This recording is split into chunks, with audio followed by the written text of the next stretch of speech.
but I'd like to talk today about creating virtual reality web applications using WebVR. I think it's quite an interesting and cool time for this at the moment because we could be just at the start of a new era.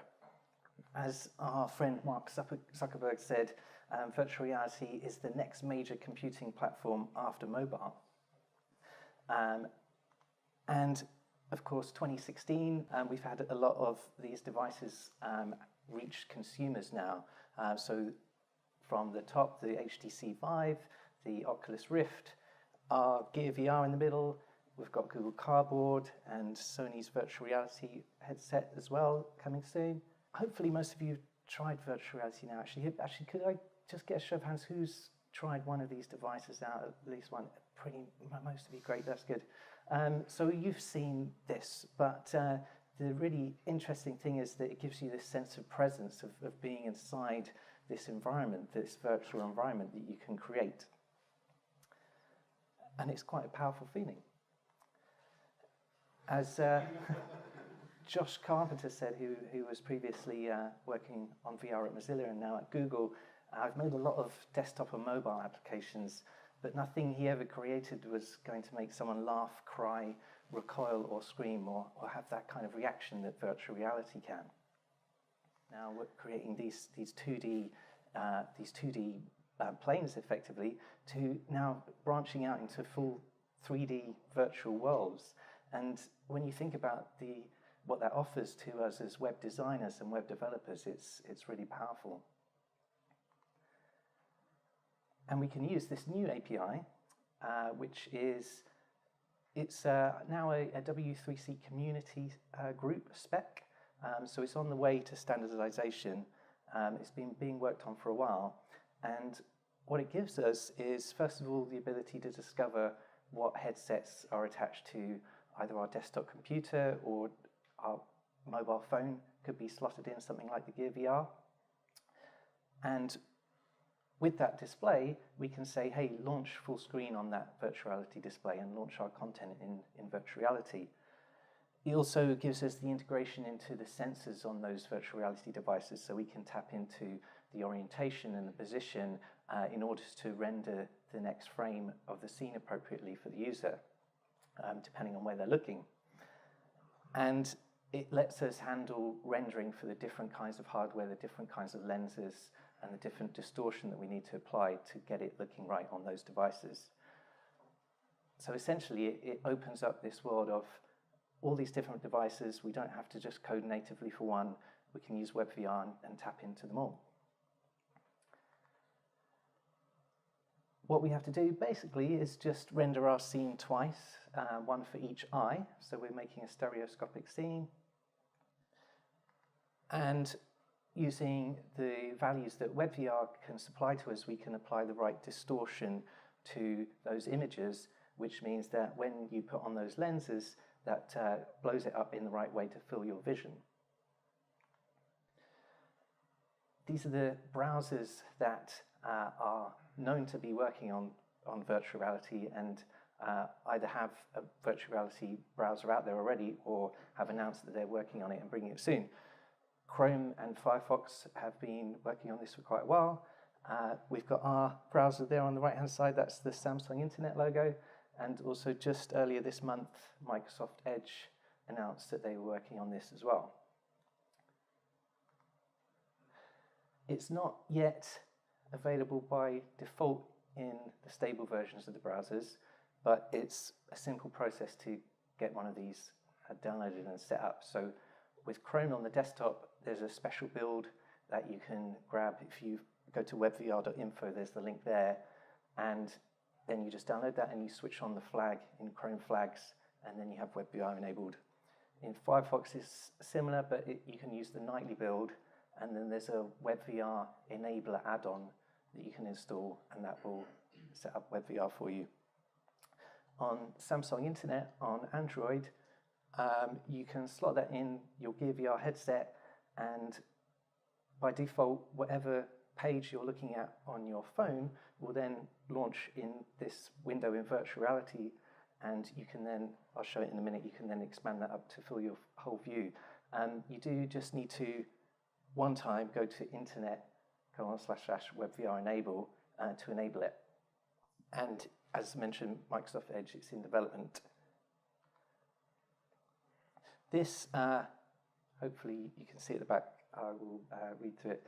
But this is basically showing the building blocks that we either need or can use to build virtual reality web applications. So at the bottom on the left, we have a virtual reality headset with sensors. So something like the Oculus Rift, the HTC Vive, the Gear VR comes under that category too. In that case, we just need a WebVR capable web browser. And another thing I should probably mention is you may need the right operating system, because with Chrome and Firefox, I think they were still just Windows only, since Oculus Rift moved away from the Mac a little while ago. So if you get a WebVR browser, then you can use it with one of those VR headsets. If you have one of those simple smartphone enclosures like a Google Cardboard, where it doesn't have its own sensors but it has its own lenses, then you can use a WebVR polyfill. And this is, it was created by Boris from Google, and you can use then with another mobile web browser, say just the standard Chrome on Android, and then you can use the same demos and everything, and it will work on Google Cardboard too. So those things are just your minimum requirement for virtual reality on the web. And then on top of that, generally speaking, you're going to be probably rendering your scene with WebGL, which is 3D API for graphics on the web. And then on top of that, you may well wish to use Three.js, which is a really popular 3D graphics library, which a lot of people use for this, and certainly makes it a lot easier than writing WebGL API code directly. And then also I'm going to talk about A-Frame as well, which sits on top of Three.js and uses Three.js underneath and makes things even easier to develop. And it includes the WebVR polyfill for us, and it sets up all the WebVR stuff for us, so it makes it really easy. But first, to just give you a bit of an idea about the actual WebVR API itself, just this month we had a new version of it come out, version 1.1, but I think apparently they're going to just call it WebVR. And it had a few tweaks and modifications. The original version 0, I think was about 2013 now, so it's been going through a few iterations, and it's been updated a bit. So as I mentioned, the API can give you the set of headsets available, which in reality is probably going to be one. So you can call navigator.getVRDisplays, and then using that VR display object that we can get back, you can say request present, and this is a bit like the full screen API. You can say present this, and we give it a source of your canvas element where you're rendering your 3D scene, and that will launch it full screen on the headset. Then you can also use request animation frame on the VR display. This is like window.request animation frame, but it's using the right refresh rate for the headset. So this typically is more than 60 Hertz, which we normally do in a normal web browser, to have that high refresh rate for virtual reality, for making sure that the lag is as minimal as possible for people moving their heads around and seeing the scene update as fast as possible. So it could be 90 Hertz, could be 120 Hertz even. And when we're ready, we can say submit frame, and this will say, hey, take what's on my canvas and actually render it. But we would also want to use get eye parameters, which gives us data like the eye offset, which is the distance between your pupil and the center between your eyes, and the recommended render target width and height to help us construct the scene in the right way to create two viewports, one for each eye. And similarly, using get frame data, we can get at a VR pose, and from that we can take the position and the orientation, acceleration and velocity, which helps us then predict what we should render as the next frame. And then as I mentioned, so now we've used WebVR to display things properly. We do actually need to generate our 3D scene though. So for that, generally we'd use WebGL. I won't go into WebGL details in this talk because I'm going to skip straight on to Three.js, which is a really good library that you can use on top of WebGL and makes it nice and easy. I guess most of you have seen Three.js demos by now. There's lots of really cool stuff on the website. But I thought it was worth doing just a quick Three.js demo. We're going to make a spinning cube, and we can create a renderer. And Three.js doesn't just render to WebGL, but that's generally what it's used for. So we create a WebGL renderer. We can set the size of that, and then we can spit out the DOM element that it gives us into our document body. We have a 3DS scene object which encompasses all of the objects that we want to display in this 3D scene, and we create a camera which defines the viewing angle for the user. So it has the field of view, aspect ratio, and you set near and far clipping values. That means that things within that near and far range will be displayed. And you can set the position of the camera. So Z is coming out towards us, coming positive. So if we set the camera position of Z to 100, then we're moving it out this way so we can see things that are at position Z0. And then we add our camera to the scene. Then we can create our actual cube. And in Three.js, our 3D objects are called meshes, and they encompass a geometry which defines the actual shape. So in this case, it's a box geometry, width, height, and depth of 50, and a material which defines what's actually painted onto that 3D shape. And in this case, we're just going with a basic material, which means it's going to show up whether or not there's any lighting, and we just set it to the color red. And then we can add that cube to the scene too. Finally, we just need to animate our cube. So we create an animate function, and in this we can update the rotation value of the cube, and that's in radians. And this animate function is the one that's going to get called every time we're ready to render the next frame of the scene. So we use request animation frame for this, and that says, hey browser, call this back whenever you're ready for the next frame. And then we can say, renderer, hey, render our scene using from the perspective of the camera. And then we just call animate once to kick that off. And that gives us this, which may not seem that much, but hey, we've got a 3D scene now, and we can go from there and build up to our virtual reality worlds. If we want to now take this and turn it into a virtual reality demo, we can use a couple of the things that Three.js also has that it can provide. It gives us a VR controls, which sets it up so that it's using the orientation and automatically updates the camera according to that. And also a VR effect, so we don't need to worry ourselves about defining two cameras, one for each eye, and updating all those appropriately. We can just say, hey, render from our VR effect, and then it can take our one camera and it can apply that to two eyes. So it's pretty easy to do virtual reality web demos with Three.js. But it's, before I get onto that, this is now taking that idea of the cube, but just blowing up a little bit. There's an example on the Three.js website, WebVR Cubes, and this is probably a good one to get started with. So the source code's up there, and you can see it here as I was describing. If you put your Samsung Internet running phone into a Gear VR, then it will pop up in this window here, and then you might be able to see there's a little button that says Enter VR, and if you gaze at that and tap the side, that will launch it then into your full virtual reality display. And look like this, but filling your whole vision.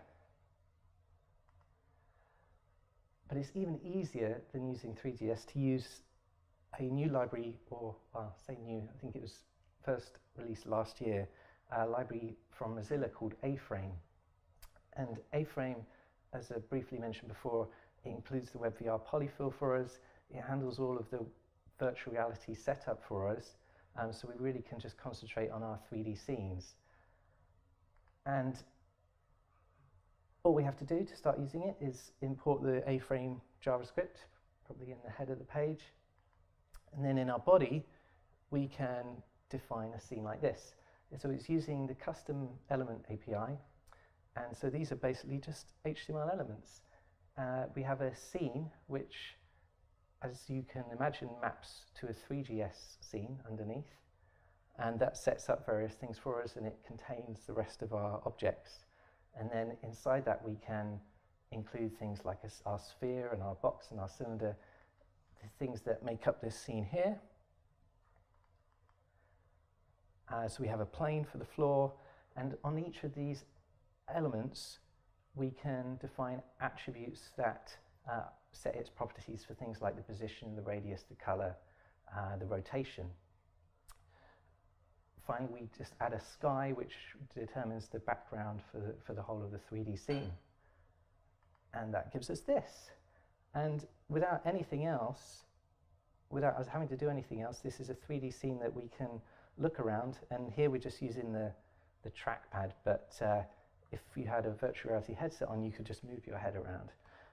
It also, by default, has WASD controls, so it gives you a keyboard controls as well to move around. And then if we had, say, if this was on a mobile browser and we had a Google Cardboard to hand, we could press that little goggles icon, and that would then render with our two scenes for both eyes, and then we could just slot it in the cardboard display.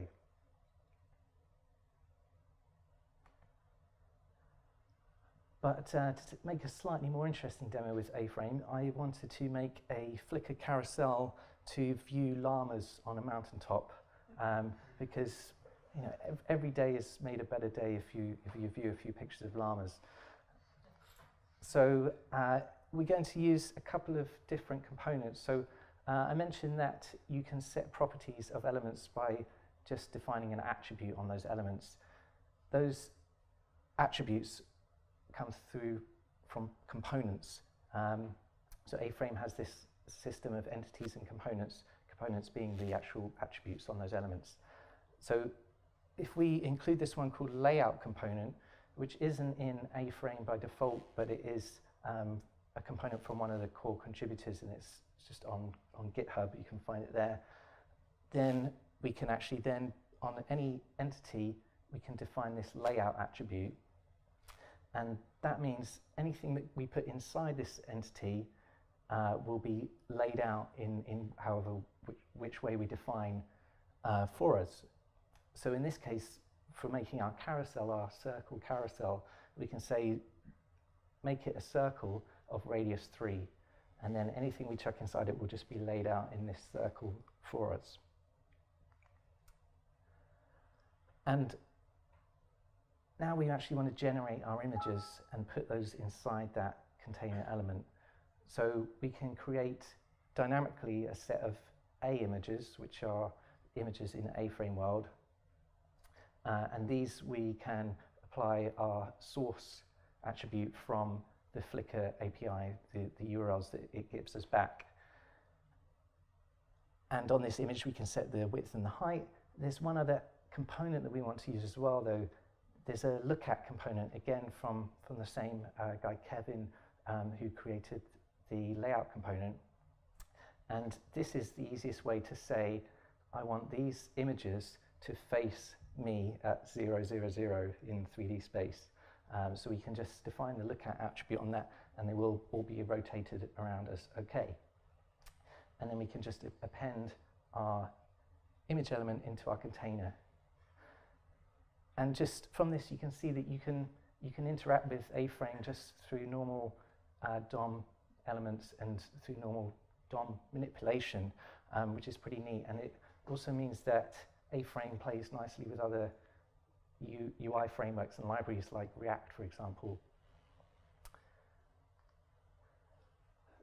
The other thing we just need to do is, if we want to register for clicks on our elements, because actually it would be nice with our carousel if we could just click. That click could be from a tap on the side of the Gear VR headset, or there's the button on the new cardboards now that just you press the, I can show it to everyone afterwards because I've got them if you've got some time.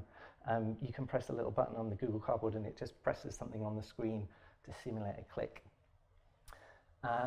It'd be nice if you could do that, and we add some interactivity. This carousel updates its position. So to do that in A-frame, we want to have a cursor. The cursor is, if I just go back, you might just be able to see that in the middle there's a little black circle. That's our cursor, and it's showing where we're focusing on the scene. By default, A-frame includes a camera for us, so if we don't define one, there'll be one there already, and it will be set up with the WASD controls and the look controls, as I mentioned. But we can define our own camera, and we can say, we can put whatever controls we want on it. So in this case, I've taken off the WASD controls because we don't want anyone moving outside of their llama carousel. They can just look around. So it just defines the look controls.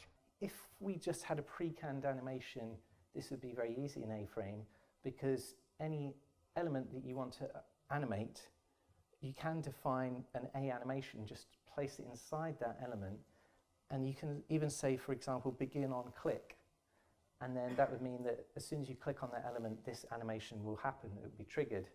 And so if we just wanted one animation to say rotate 360 degrees, we could easily do that by adding a animation and saying change the rotation of this element to 360 degrees.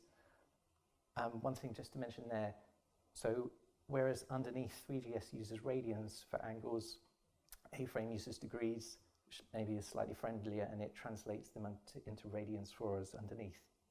And you can set a duration, and fill just means when you finish the animation, just stay at that end point if you set it to forwards.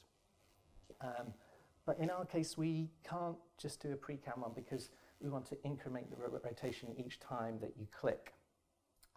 But thankfully, we can hook into Tween.js, which is another library, and A-frame, like it, depending on Three.js, it also includes Tween.js, and we can hook into that, and then we can take control of animations and do whatever we want with JavaScript and make them dynamic as well. The other thing is worth mentioning here is that just the DOM element here, which is EL, has our Three.js object defined on it under Object 3D. So if you're writing some JavaScript to make an A-frame scene and you want to hook into the underlying Three.js objects, you can do that using el.object3d. So in this case, we want to update the rotation of that Three.js object and make it whatever our target rotation value is. And you can set durations, which we're going to say a second, and then you can set that tweening to start, and that will start the animation. Oh, one more thing, which is just slightly cut off, but we need to define our sky for the scene around us. Because it would be a bit dull to just be in some blank space with the llamas in front of us. It would be much nicer to be on a nice serene mountaintop. So we can just define an image, and if we put it inside A assets, this will use A-frame's asset management system, which will help it to perform well. So it means that things will be kicked off when these assets are actually loaded up. So we can say define an image with an ID mountain sky, and then inside our A sky, we can reference that image from the assets and say, use this source image. And then we have something like this, which is our A-frame scene. Not too many llamas there, but if I click, you can see it spinning around, and we can see some llamas here. There's a good one. So this is, again, just a scene that we can use on the desktop by just using our trackpad or mouse. We can spin around and we can click. And so it works on desktop, but it works better still if you have a virtual reality headset and you can pop this in there, and then you can experience this filling up your whole vision and feeling like you're on the mountaintop and you have llama images flowing around you.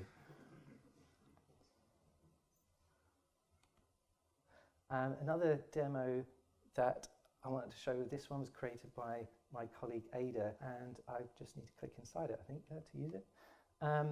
This one is a racer demo, which I can't seem to do left and right on because then it's controlling the slide, sorry.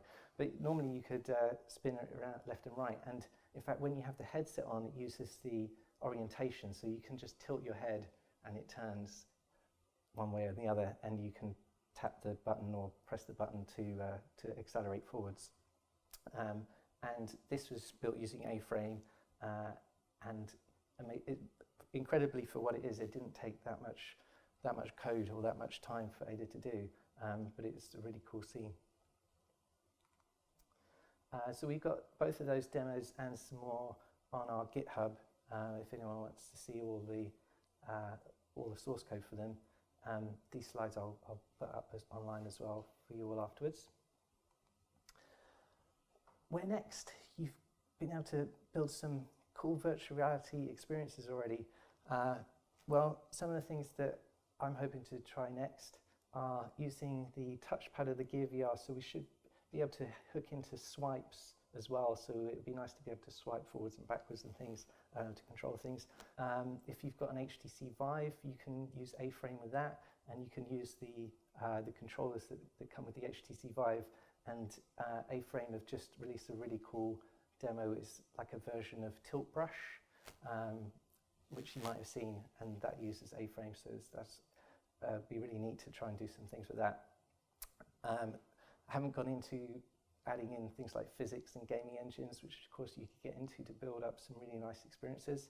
And web audio, adding some 3D audio so that you can hear things in the scene coming from the right place is something you could do, and that would be really neat too.